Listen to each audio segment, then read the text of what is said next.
Como Al Capone morreu? Al Capone nasceu em 17 de janeiro de 1899 no Brooklyn, Nova York. Os pais de Capone emigraram de Nápoles e trabalharam muito duro, apenas para o filho bater em um professor e ser expulso da escola aos 14 anos. Capone pertencia a duas gangues de rua de Nova York quando menino e trabalhou em vários empregos de pouca importância, inclusive como assistente de boliche e balconista de loja de doces. Como membro de uma gangue conhecida como James Street Boys, Capone fez amizade com o líder, Johnny Torrio, que se tornaria seu mentor ao longo da vida. Torrio mudou-se de Nova York para Chicago em 1909 para ajudar a administrar o gigantesco negócio de bordéis. Em 1920, chamou Capone. Havia rumores de que Capone ou Frank Yale mataram Big Di Colosimo, chefe de Torrio, naquele ano, abrindo caminho para Torrio se tornar o mais poderoso na organização. Ansioso para experimentar as ofertas do negócio, Capone experimentou muitas das prostitutas que trabalhavam no bordel de seu chefe e contraiu sífilis como resultado. Ele estava muito envergonhado para procurar tratamento para sua doença. Quando a lei seca começou em 1919, após a 18ª emenda entrar em vigor, novas operações de contrabando se abriram e atraíram imensa riqueza. Em 1925, Torrio se aposentou e Capone tornou-se o todo-poderoso do crime de Chicago, administrando jogos de azar, prostituição e contrabando. Ele estava expandindo seu território a todo vapor, abatendo rivais e gangues inimigas. À medida que o império de Capone crescia ao longo da década, com comportamentos cada vez mais audaciosos como o ocorrido no massacre do dia de São Valentim, sua fama só aumentava e sua loucura induzida pela sífilis também.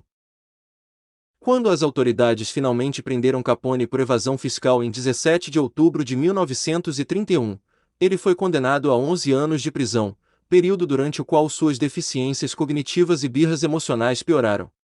Capone passou cerca de 8 anos atrás das grades, principalmente em Alcatraz. À medida que a neurosífilis atormentava suas habilidades intelectuais, ele descumpria cada vez mais as ordens que lhe eram dadas. Então, a esposa de Capone, May, pressionou as autoridades para libertá-lo. Afinal, ele começou a se vestir com um casaco de inverno e luvas dentro de sua cela aquecida. Em fevereiro de 1938, ele foi formalmente diagnosticado com sífilis cerebral. Capone foi solto em 16 de novembro de 1939, alegando o bom comportamento e sua condição médica. Ele passou o resto de seus dias na Flórida, onde sua saúde física e mental se deteriorou ainda mais. O mafioso doente foi encaminhado ao Hospital Johns Hopkins em Baltimore pelo agravamento dos sintomas de sua paresia, condição que causa inflamação do cérebro, consequência dos estágios posteriores da sífilis. Mas o Hospital Johns Hopkins se recusou a atendê-lo, levando Capone a procurar tratamento no Union Memorial. O ex-condenado doente deixou Baltimore em março de 1940, para sua casa na Flórida em Palm Island. Embora o gangster aposentado tenha se tornado um dos primeiros pacientes da história a ser tratado com penicilina em 1942, era tarde demais. Capone começou a ter alucinações regulares e a sofrer convulsões semelhantes às dos epiléticos. Enquanto a saúde de Capone deteriorava, ele frequentava regularmente a Sociedade Médica do Condado de Dade. Mesmo com o estado avançado da doença, o FBI tinha fontes plantadas nas instalações para observá-lo. Um agente descreveu uma sessão com Capone resmungando em um leve sotaque italiano e com uma aparência obesa, dizia o memorando.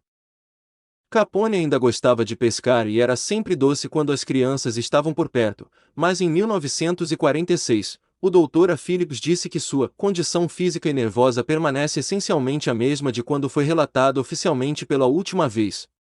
Ele ainda está nervoso e irritado. Nos últimos meses daquele ano, as explosões de Capone diminuíram, mas ele ainda tinha momentos de raiva. Além das idas ocasionais à farmácia, May Capone mantinha a vida do marido a mais tranquila possível. Durante os últimos dias antes da morte de Al Capone, ele andava principalmente de pijama, procurando na propriedade por seu tesouro enterrado há muito tempo perdido, e se engajando em conversas delirantes com amigos mortos há muito tempo, com as quais sua família frequentemente concordava. Ele ficava muito feliz em idas às farmácias, pois havia desenvolvido uma alegria infantil por causa do chiclete Dentine.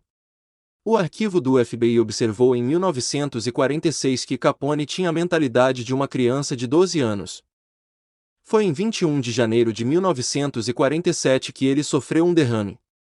Sua esposa ligou para o Dr. Phillips às 5 da manhã, que notou que as convulsões de Capone ocorriam a cada 3 a 5 minutos e que seus membros estavam espásticos, seu rosto contraído, pupilas dilatadas e olhos e mandíbulas estavam endurecidos. A medicação foi administrada, em alguns dias, Capone passou sem uma única convulsão. A paralisia em seus membros e rosto havia diminuído. Mas, infelizmente, ele estava lidando simultaneamente com a broncopneumonia. Isso fez com que ele piorasse, embora não tão visceralmente quanto os espasmos anteriores, apesar do oxigênio, da penicilina e dos outros medicamentos que lhe foram administrados. Depois que especialistas cardíacos lhe deram digitálicos e coramine na esperança de curar a pneumonia e retardar a progressão de sua insuficiência cardíaca, Capone começou a entrar e sair da consciência. Ele teve um momento de clareza em 24 de janeiro, que ele usou para garantir à sua família que ele ficaria melhor. May conseguiu que Monsignor Belry Williams administrasse os últimos ritos de seu marido.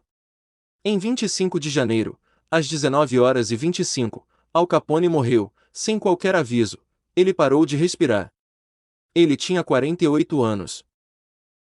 Seu fim provavelmente começou com sua condição inicial de sífilis, que havia se infiltrado em seus órgãos por anos. Foi seu derrame, no entanto, que permitiu que a pneumonia tomasse conta de seu corpo.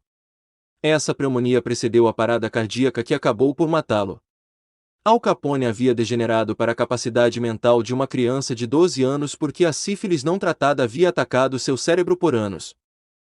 O derrame que ele sofreu em 1947 enfraqueceu o sistema imunológico de Capone tão completamente que ele não conseguiu lutar contra a pneumonia. Então ele sofreu uma parada cardíaca como resultado de tudo e morreu. E foi assim que Al Capone morreu. Se você gostou, deixe seu comentário e inscreva-se no canal. Até o próximo vídeo.